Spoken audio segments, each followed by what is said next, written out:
It was mid-afternoon on the 22nd of January, 41 AD. In the morning, the Emperor Caligula had been to the theatre, but he had a bit of a hangover, so he decided to skip lunch and freshen up with a quick bath.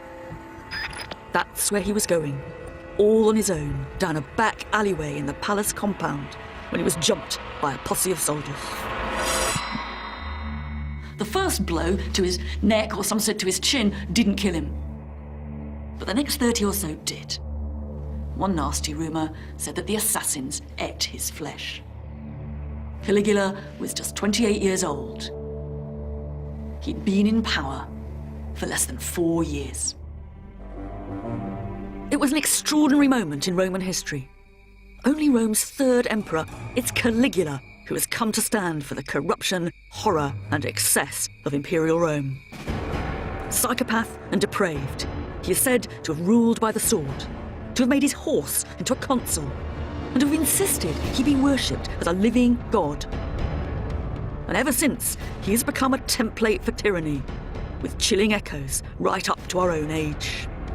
One of Caligula's favourite sayings was, "Let them hate me, so long as they fear me." But how much of his story is true? On the throne for just 4 short years, Caligula has left us little physical evidence. And to get behind the myths means a detective hunt for clues all over the Roman world. From the battlegrounds of his war hero father in Germany, to the island of Capri, where people said he was schooled in the art of imperial power, to the astonishing luxury of his life as emperor, I'll uncover a Rome full of intrigue, murder, and dynastic power, and come face to face with not just the monster, but the man. So who was Caligula? And why has he gone down in history as one of Rome's biggest villains?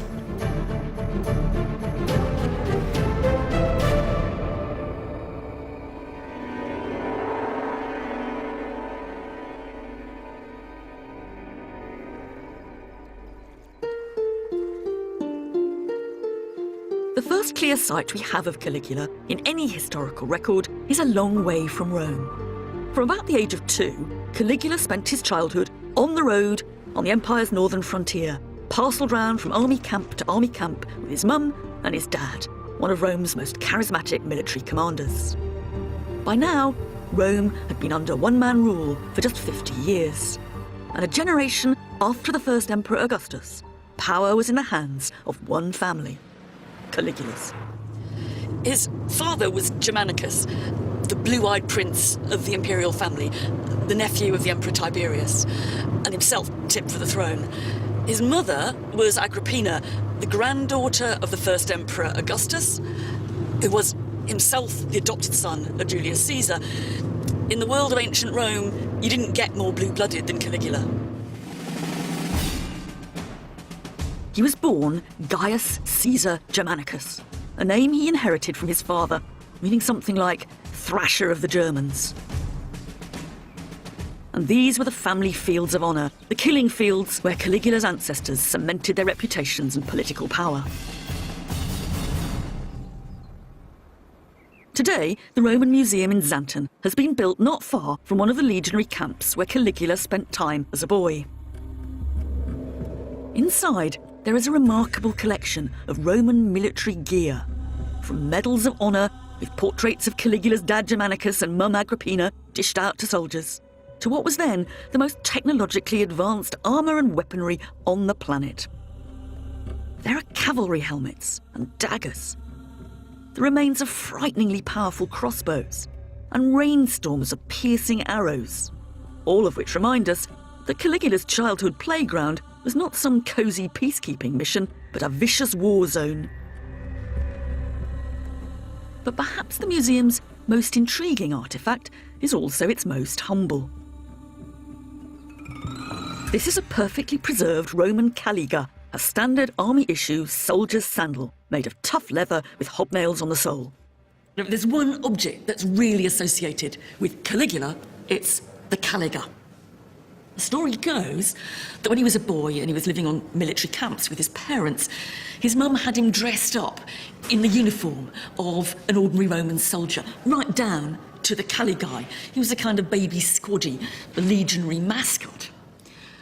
And We tend to think of the name Caligula as a rather grand imperial name. In fact, it was the little boy's nickname. It means little boots, bootykins, or the kid in the Caligulae. When he grew up, Caligula hated it. It must have seemed as if he was being called Emperor Didums or something. And if you'd have asked him what his name was, he would have said quite correctly his name was the Emperor Gaius. The fact that even now we still call him bootykins shows just how successful his enemies were in pouring scorn over him. He himself would have been horrified to think of us calling him Caligula.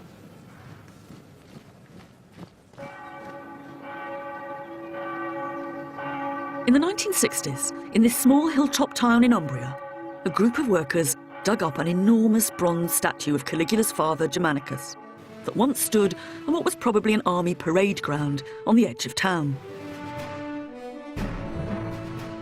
It shows him in the classic pose of an imperial leader, arm outstretched, addressing his troops. And standing beneath him, one can't help but sense the status and glamour of the man in whose shadow the little Caligula grew up. One theory is that the statue was put up by Caligula himself after becoming emperor, in memory of the event that radically changed the course of his life. For in 19 AD, when Caligula was just 7, Germanicus suddenly died on a mission to Syria, poisoned, he claimed, from his deathbed by the Roman governor Piso, even perhaps under the orders of his own uncle, the Emperor Tiberius. When the news of Germanicus' death reached Rome, there was an absolute explosion of grief. Life stopped, it said. Ordinary people wept in the street. They wrote up on the walls, "Give us back Germanicus." The only people not grieving were the emperor and his mother. They weren't seen in public, and they didn't authorise a full state funeral when the ashes of Germanicus came home to be put in the family tomb. Eventually, Piso was put on trial, but a few days in, he conveniently committed suicide, and the trial was turned into something more like a public inquiry. And this is a copy of the record of that public inquiry, the formal report, inscribed in bronze, dated the 10th of December 20 AD. Basically, the message is the only person guilty here was Piso, conveniently dead. But the most extraordinary bit of the document, and its real point, is down here, where it says that one of these reports is to be inscribed in the chief city of every province, and that it is to be inscribed in Hibernis, in the winter quarters of each legion, cuiusque legionis. This is mass communication, Roman style. It's a major attempt to get the official message across everywhere. It's hard not to think it all might not have been too little, too late. The suspicions circling around Germanicus' death would mark the start of an increasingly bitter feud between Caligula's mother Agrippina and the palace.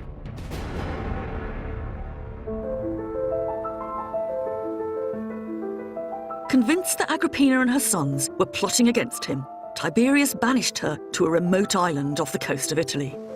And shortly afterwards, in 31 AD, he summoned the young Caligula, aged 19 or so, to the island of Capri in the Bay of Naples. This was the seat of Tiberius's power away from Rome. It was from here that he ruled the empire by proxy, from a whole suite of imperial villas built high into the cliffs. Tucked away in a museum on the island is one small trace of Caligula's stay here.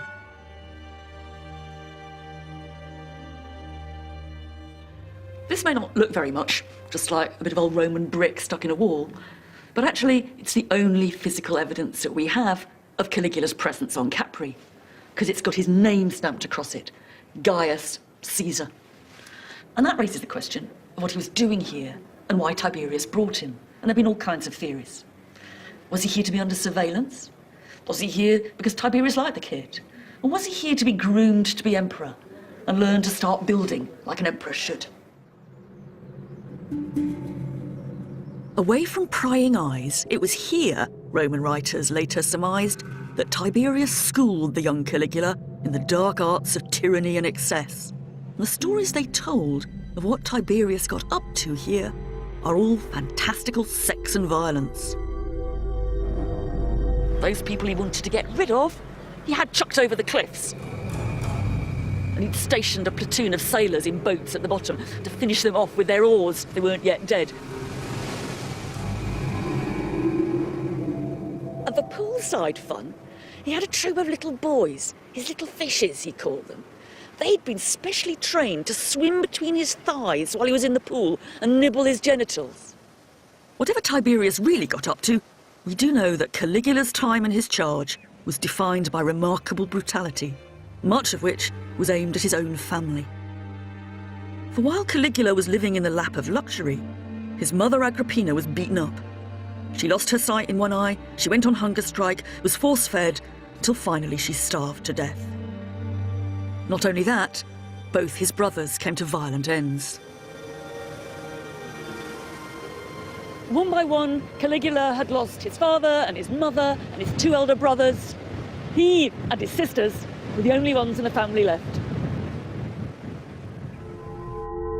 It's a chilling reminder that in Rome, the closer you were to power, the harder it was to survive. And in the vaults of the British Museum is one macabre memento from Capri that sums up the young Caligula's life in the emperor's court. It looks like a real skull, but actually it's an extraordinarily lifelike work of art made of marble. This must have made a stunning centrepiece on the imperial dining table. Rich Romans loved the idea of eat, drink and be merry, because tomorrow you'll die. But if you put it back in the context of the imperial court, there are more sinister messages. For a start, there's the violence of the emperor himself. Anyone sitting around this, at the imperial dining table, must have been aware that their lives hung on a knife edge, that they could be flavour of the month one minute and dead the next. The best advice was never to let your feelings show. Keep poker face. And there's a horrible story of an imperial princess who's dining one evening with her brother. He keels over, dead, probably poisoned. What does she do? What all good imperial princesses should do. She just goes on eating. In fact, we're told that when Caligula was on Capri and his relatives were being bumped off one by one, he learnt never to show any emotion at all. Underlying all this nastiness was an issue that the Roman Empire always struggled to work out: the problem of succession. Even though Roman power had now become a family business, since the founder of the dynasty, Augustus, there was no fixed system for passing the power on. A fatal flaw that colours the whole Caligula story. Succession posed a problem for the Romans for two reasons. First, the emperor isn't a real job. It's supposed to be just a bundle of personal powers, and so you couldn't pass those on in a normal way. But the other problem is that Augustus and Livia didn't have children with each other, even though each of them had children with other people. And what that means is there isn't a clear line of succession, a son to follow a father, a grandson to follow a son. So when an emperor begins to seem a bit sick or unreliable or gets old, all sorts of groups begin to jockey for power.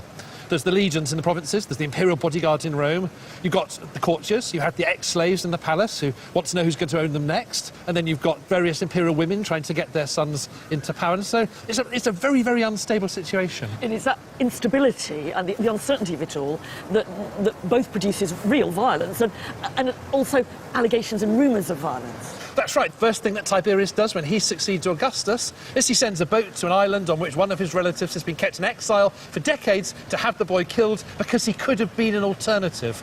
And what does Caligula do when he takes power? One of the first things he does is he has his cousin, a little boy named Tiberius Gemellus, murdered because he's somebody else who could have been emperor. And what's amazing is that for the first 100 years of the empire, there's not a single emperor about whose death there isn't some kind of allegation that he was bumped off, you know, that the poison mushrooms had done him in. There is that story of Caligula, who some people said had actually smothered Tiberius, when he was, asleep, in order to take power himself. And the other story is he got the captain of the Praetorian Guard to do it for him, because emperors have people who do the smothering for them.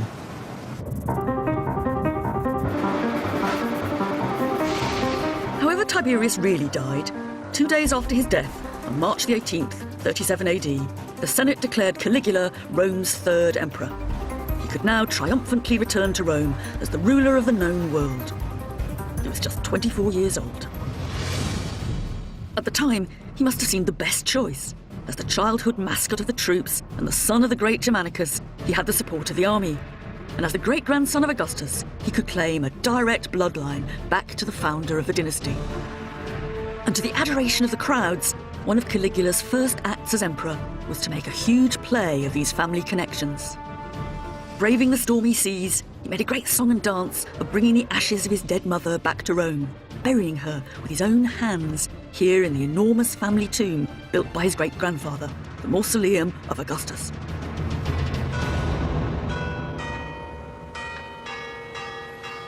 At the Capitoline Museums in Rome, the whacking tombstone Caligula put up to his mother still survives, and it's so much more than just a grave marker.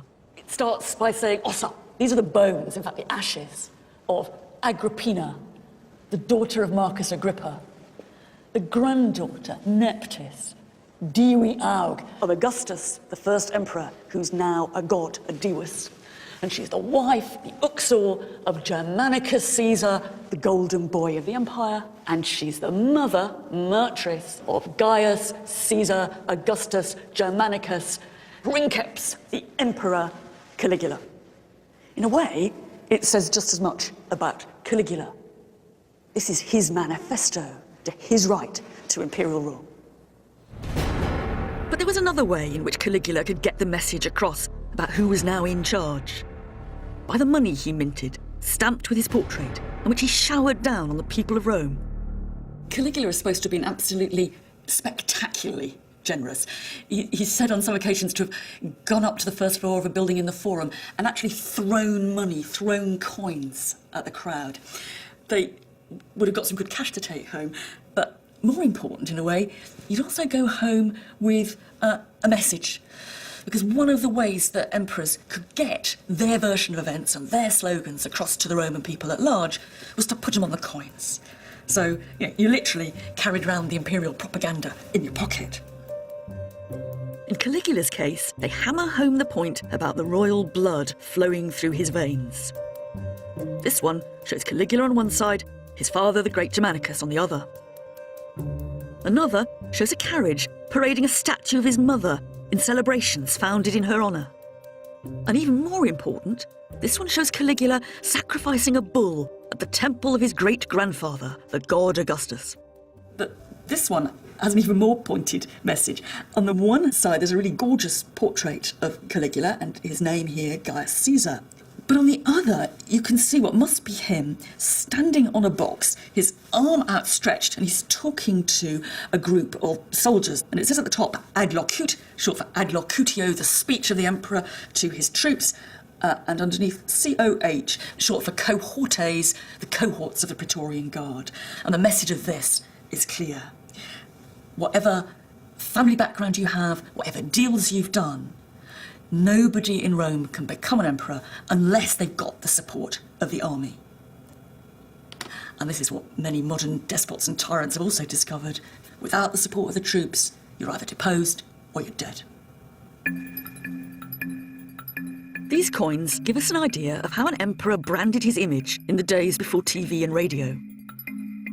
Alongside stamping his face on the cash, cheap cameos of Caligula were cut from glass and clay, and portrait busts were sent out across the empire to be copied and turned into a whole gallery of imperial statues. And if you've ever wondered why there are so many heads and so few bodies, one reason is that the heads were always meant to be replaceable. You can see just how easy it would be to take one head out and pop another one in. Once established on the throne, one of the ways Rome's new emperors cemented their power was to build. And even if Caligula ruled for just 4 years, we know that some of Rome's most iconic ancient monuments started life under his watch. There were the aqueducts, the Aqua Claudia and the Anio Novus, bringing water from over 40 miles away to the centre of Rome. The obelisk that now stands in front of St. Peter's is also Caligulan, shipped over from Egypt on an enormous specially built boat. And then there was the most obvious statement of Caligula's power, the imperial HQ on the Palatine Hill, whose Latin name, Palatium, gives us our own word, palace. Most of what we now see here dates from long after Caligula's death. His own building was destroyed in the Great Fire of Rome in 64 AD, but it seems that Caligula was the first emperor to remodel the imperial residences to make them more palatial in our terms. The emperor didn't just live on the Palatine Hill. Caligula also inherited vast pleasure gardens called horti on the outskirts of the city. One of them, the Horti Lamiani, is still a garden of sorts in modern Rome, and it's the location of the only eyewitness account of Caligula in action that we have. It was written by Philo, a Jew from Alexandria, who had come to petition the emperor against political discrimination back home, and it's a rare glimpse of Caligula the emperor face to face with his subjects. When Philo and his delegation get to their appointment, they discover that the emperor's mind is actually on home improvements, and they traipse around after him through the gardens as he goes from pavilion to pavilion, planning his makeover. When they get his attention, they bow down to the ground. But it doesn't cut much ice with Caligula, who simply says, "So you're the god-haters who don't think I'm a god, then?" And he follows that up by asking, "And anyway, why don't you eat pork?" One of the Jews thinks quickly on his feet and said, "Well, quite a lot of people don't eat a lot of things. I mean, some people don't eat lamb." "I'm not surprised," said Caligula. "It tastes horrible." And the flunkies all laugh. It's a wonderful and horrible vignette of the day-to-day exercise of imperial power. There's no cruelty here, there's no violence, there's even a bit of banter. But all the same, it's humiliating. Caligula's message is quite clear. My fancy window glass is more important than the Jews of Alexandria. It's a revealing story, and it also tells us a lot more than we might think about imperial luxury. For one of the ways emperors dazzled you with their power, rammed it in your face, was with the very trappings of their world. And it's from the pleasure gardens that we can still find traces of Caligulan's splendour. From them have come some of the most impressive and famous statues of ancient Rome, such as the Discobolos, the discus thrower, a version of an earlier Greek masterpiece.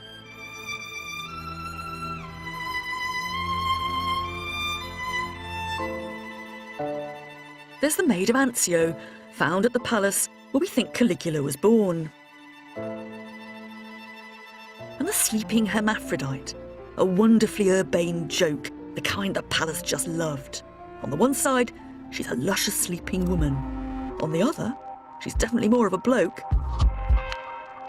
And in the 1870s, excavators dug up an astonishing find in one of the imperial pleasure gardens that used to be Caligula's.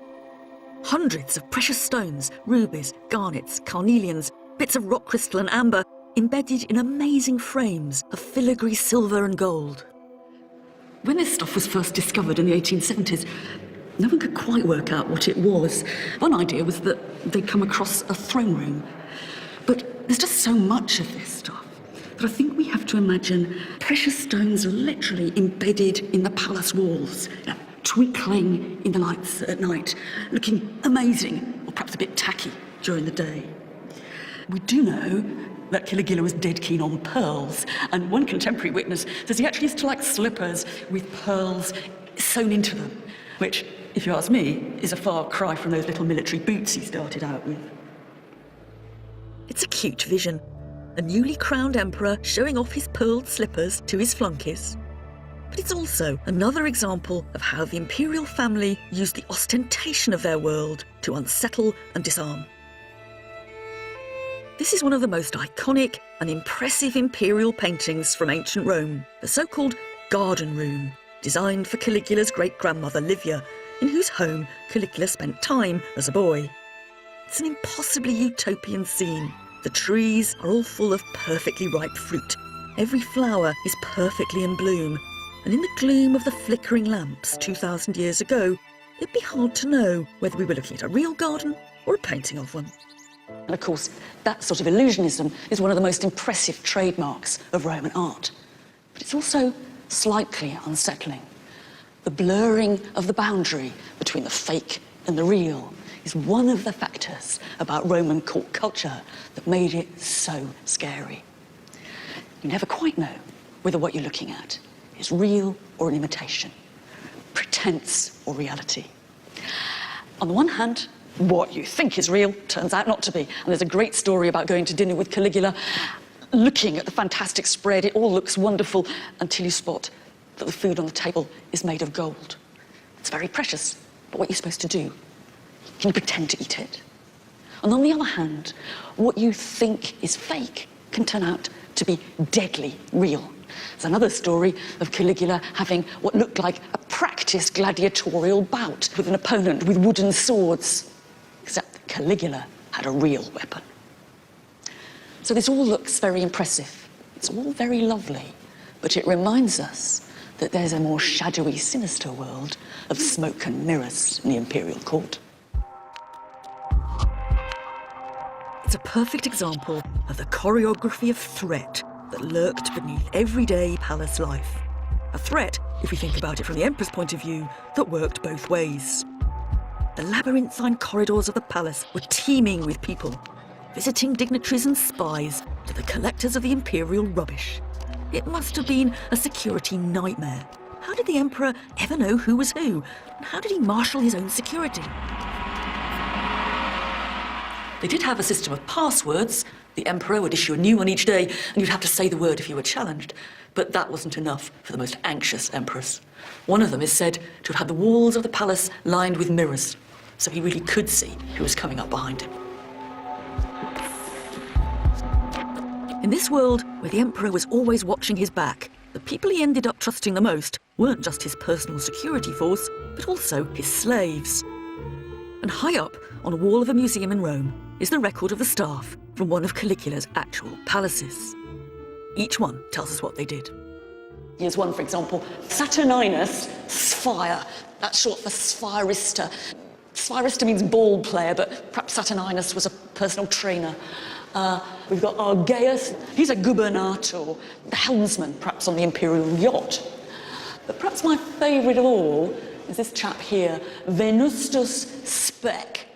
Now, spec could be short for speculator, so Venustus might have been a watchman or spy, but it could also be short for specularius, in which case he was the guy who made the mirrors. It's a wonderful snapshot of the underbelly of court life. But it would be a mistake to think that they were just lowly servants. Some of them played a vital role in the palace's strategy of control and fear. Our fetus here, he's an invitator. He's the guy who controls the guest list at the palace dinner parties. Now, Roman aristocrats wouldn't have touched this kind of job with a barge pole. But these guys could have quite a lot of power. And Romans told quite a lot of sometimes wild stories about just how powerful these imperial slaves and ex-slaves were. Caligula's supposed to have had one called Protogenes, who carried around with him under each arm, with more than a bit of menace and a bit of ham acting at the same time, two different files, one labelled dagger, the other labelled sword, as if they contained the lists inside of who was to be put to death and how. It's not hard to see why the emperor relied on these guys. They didn't represent a direct threat to him, they weren't going to become emperor themselves, and after all, he owned most of them. But in the end, didn't actually do Caligula any good. Some of them are supposed to have been involved in the final plot to kill him. This is now one of the most powerful images of Caligula that we have. A man who was paranoid about his own security, and not unreasonably. As he no doubt learnt from the fate of his own family under Tiberius, conspiracies were an absolutely inevitable part of imperial life. If Caligula's always looking behind him, if he's always watchful, are there people who really are out to get him? Yes, there were people out to get him, and I think there were two quite different types. Either there are people within the extended family who accept that Rome is now a dynastic autocracy, of which they are part, but want themselves, rather than Caligula, to be the autocrat. But there's also another type of potential opposition, which is people who don't think that Rome ought to be a dynastic autocracy at all, and they want to put the clock back to the republic run by the Roman aristocracy, run by the Senate. But it's really the first type, it's the family trying to replace him from one of their own number that looks like it's the most important, or we have most evidence for. Yes, his brother-in-law, Aemilius Lepidus, was executed for plotting against him, and his wife, Caligula's sister, and also Caligula's other surviving sister, were both exiled as a result. So clearly Caligula saw this as a threat from those closest to him inside the family to his own position. So in a sense he's quite right to be looking over his shoulder, because the people who've got the knife out are likely to be the people he's hanging out with most days of the week. Yeah, and he doesn't know how many of them there are. Ever since, historians have wanted to make this family plot one of the turning points in Caligula's reign that marked his transition from golden boy with promise to the maniacal monster we've all come to know. But the fact is that this is the period of Caligula's life, his time in power, about which we actually know the least. Were these conspiracies real conspiracies? Was this the moment that he started to lose his grip? We don't know. What we do is that this is when the stories of madness and excess that have come to define Caligula mostly start. And perhaps the most famous is that he gave his favourite horse, Incitatus, that's Speedy, his own palace, that he fed him oats mixed with gold, and that he made him a consul of Rome. The fact is that no ancient writer ever says that Caligula made his horse a consul. What they say is that he planned to, or that people said he planned to. I'd be pretty certain that what underlies all this is a bit of banter, a Caligulan joke. I mean, I can imagine him at dinner one evening with his friends among the aristocracy, and he's trying to needle them a bit. And he's saying, "Oh, you're a hopeless lot. I'd rather have my horse consul than one of you." And that then goes down in history as if it was serious. But anyway, we all do love stories about monarchs and their pampered pets. Just think of our fantasies about Queen Elizabeth and her corgis, how they have diamond collars and they eat out of silver bowls and they're served by footmen in uniform. I wonder what we'd say if we found that she nicknamed one of them Prime Minister. And it wasn't just stories of unbridled excess. Much of what else was thought wrong with Caligula came down to his sex life.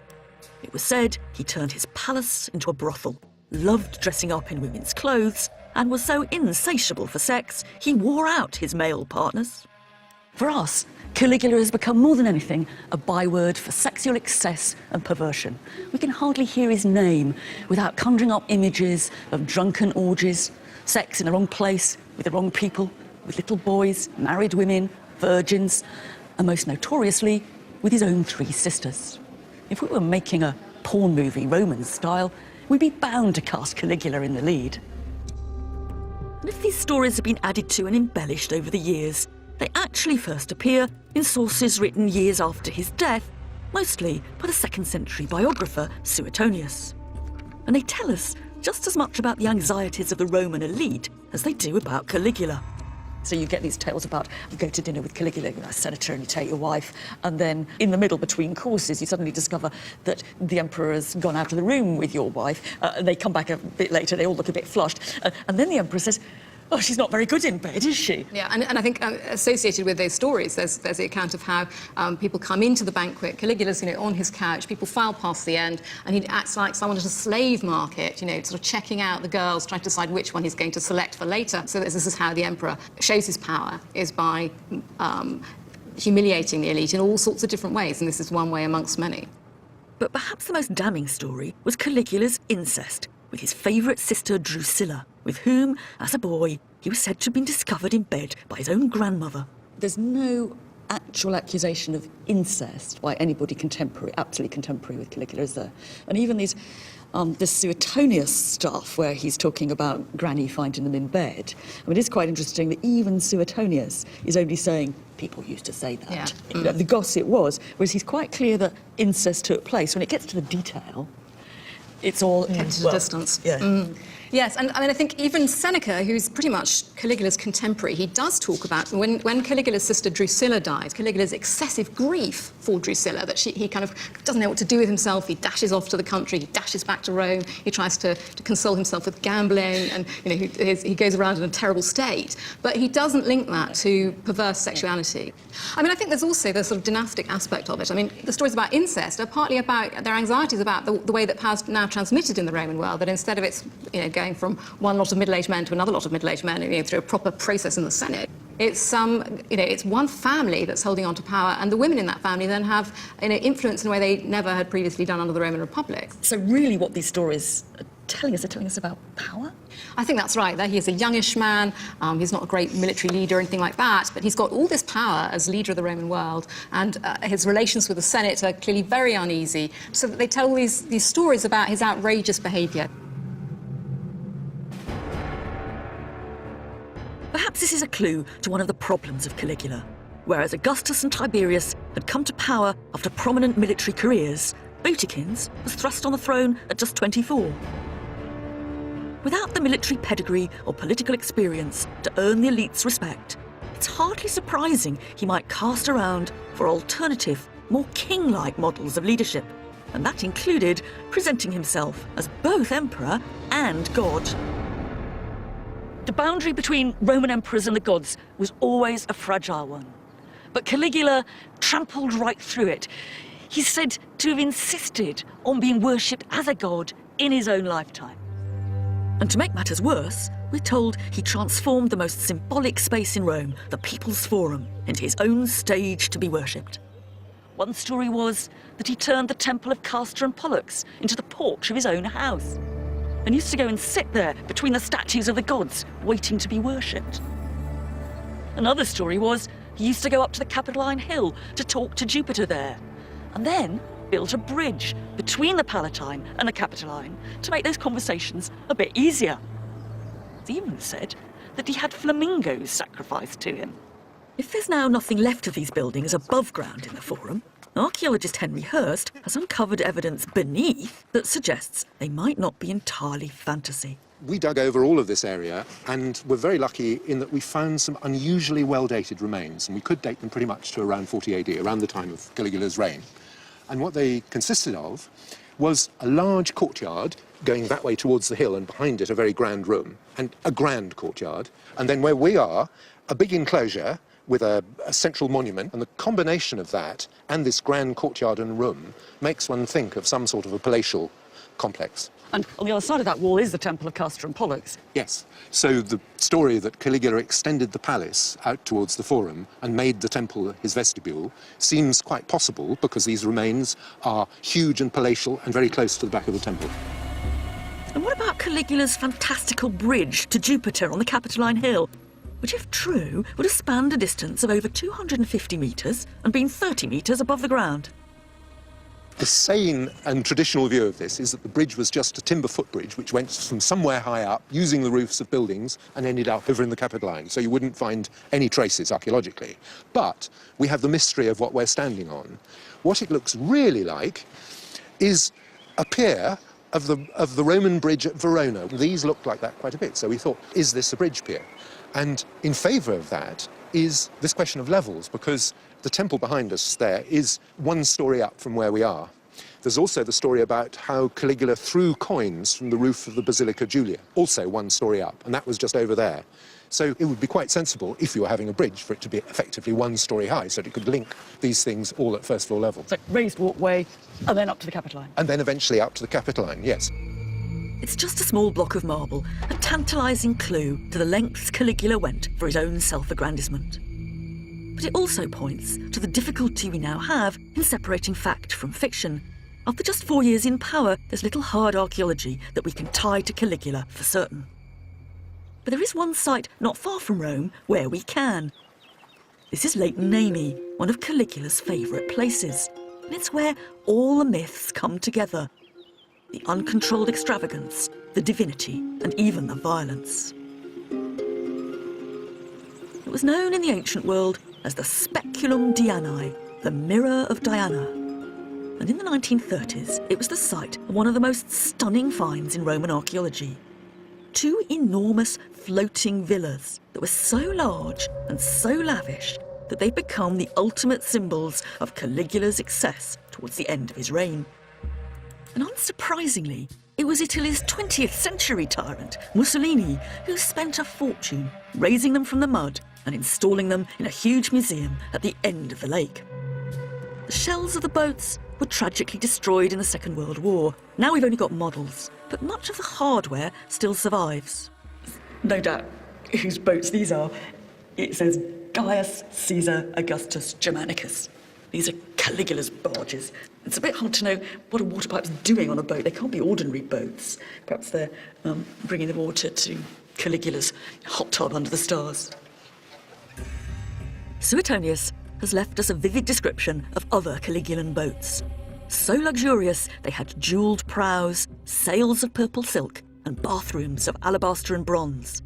Long thought a myth, the boats of Nemi hint they might in fact be true. For alongside the naval hardware of the ships are glimpses of astonishing imperial luxury.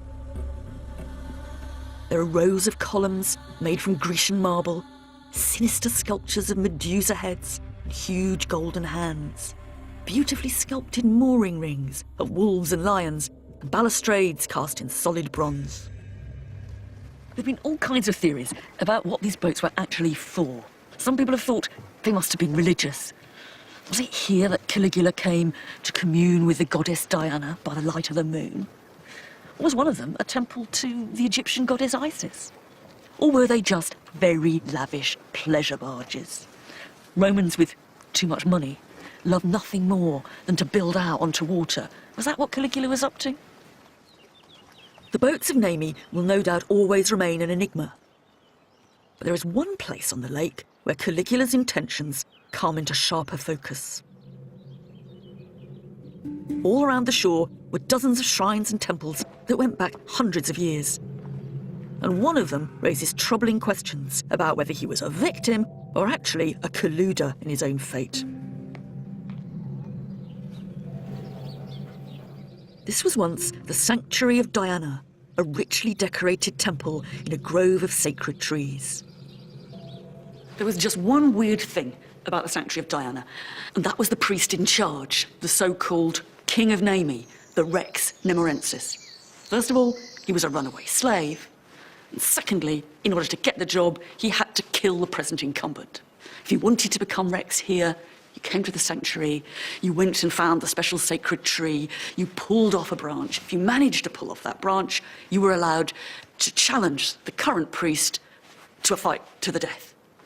If you won, you became Rex yourself, but of course, you also got a death sentence because someone else would be along sooner or later to challenge you. Ancient writers tell us about seeing the priest in this sanctuary. He had a sword in his hand, and he was always looking furtively about him, for obvious reasons. The ritual of Nemi harked back to a very primitive level of ancient religion, and Caligula was said to have revived it with glee, finding a slave to come and kill the priest in charge. Whether Caligula did that because he wanted to inject a bit of religious reality into what had become a charade, or whether it was just capricious sadism, we don't know. But it's hard not to think of the King of Nemi as an uncanny double of the Emperor of Rome. Both were looking behind their backs. Maybe Caligula had spotted that too.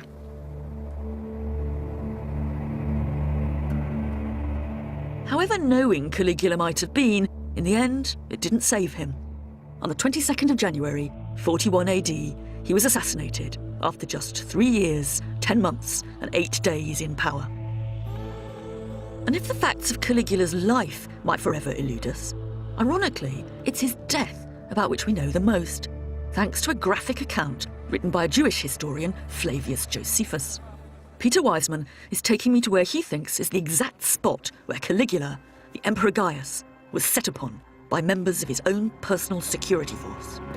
He sees coming towards him a colonel of the Praetorian Guard called Cassius Chaerea, whom he knows of old, whom he thinks is safe. Cassius Chaerea, however, is the leader of the assassination conspiracy. And Chaerea draws his sword and he brings it down as hard as he can. Gaius is staggering around, totally disoriented, and the guy who actually gave him the final blow was a man called Aquila. So he is the man who has the credit for the assassination of the Emperor Gaius, Caligula. Are people pleased? The tyrant's dead? Some people thought that. What you have to understand about Gaius Caligula is that he was enormously popular with the ordinary population. He was a Caesar. He was the son of Germanicus. He was the great-grandson of Augustus. He was the great-great-grandson of Julius Caesar. All these were popular heroes. He was their popular hero. And they hated the idea that people, senators, senior army officers, should take it upon them to kill their man. But there's a sort of irony to this, isn't it? Because this is not an uprising of popular will. This is a takeout move by the Praetorian Guard. Yes, a small group of senior officers who are also involving senior senators. It's a question what they expected to happen afterwards. It seems that Chaerea and the others were idealistic enough to believe that in killing Gaius, they would put an end to what we call the Principate. There wouldn't be an emperor anymore. But in the end, they get this very, very brief little flowering of what looks as if it might be about to become the overthrow of autocracy entirely and the return to the Republic, a little bit of debate. And then, half an hour later, they find Caligula's uncle, Claudius, to put back on the throne. That's because the Praetorian Guard itself depended on there being an emperor. It was the ultimate betrayal and a chilling reminder that in imperial Rome, it was not the emperor, but the army who held the reins of power. But there's one final chapter in Caligula's story which adds, I think, to his terrible reputation. There's evidence that attacks on his memory began almost before his body went cold. To justify his assassination, the new regime condemned him as a tyrant. His uncompleted building projects were then taken over and inscribed with Claudius's name. Some of his coins were defaced, his initials symbolically scratched out, and in many of his official statues, the heads were either replaced or destroyed. And at the wonderful Monte Martini Museum in Rome is a strange bust of Caligula's uncle, the new and in many ways just as vicious emperor, which underscores the shifty awkwardness of the transition of power. The face looks for all the world like the Emperor Claudius. It's a bit middle-aged and frowny, just how Claudius is often shown. But he's got this strangely bouffant fringe. And if you go up above him, you can see that whole bouffant hairstyle has been roughly chiselled off. What's gone on is that a statue of Caligula has been changed into a statue of Claudius. And it looks pretty weird, except if you imagine that this head would have been on a full-length statue. And if you get low down, well, actually, he works pretty okay as Claudius from this angle. Now, it's a way of saying Caligula is obliterated and Claudius is now on the throne. A sneaking suspicion that it also says, actually, the new emperor is only the old emperor with a recut face. This hybrid head gives us a clue as to why it has always been hard to come face to face with the real Caligula. In the bloody transition of power, his real face has got lost. And to find him, you now have to look for him in other ways. In the shadow of his heroic father on the battlegrounds of Germany. In the bricks of the palace on Capri, where one by one he lost his family. Or in the eerie luxury of his boats found at the bottom of Lake Nemi. And if what this tells us is that some of the myths may be true, the paranoia, the excess, even the self-proclaimed divinity, the rest we'll never know. Were the stories of murder and madness created as much by Caligula himself to further a culture of fear? Or were they spun, just like his nickname Bootikins, to blacken his name and to justify his violent assassination? Whatever the truth, it's in the story of Caligula that all the elements of tyranny as we now recognise it come together for the first time. And perhaps that's why he's left such a powerful imprint on our world. For almost 2,000 years now, Caligula's made people reflect on power and its abuse. The man and the myth, and to be honest, you can't ever quite separate the two, have raised all kinds of questions about cruelty, excess, about adoration, about the delusions of an autocrat, and about his fearful isolation. But for me, Caligula also turns the spotlight onto ourselves, about what our own responses to tyranny should be. Maybe there's a lesson. After all, when that group of disgruntled army officers decided to rid Rome of the monster, sure, they left him in bits on the palace floor, but all they got was more of the same.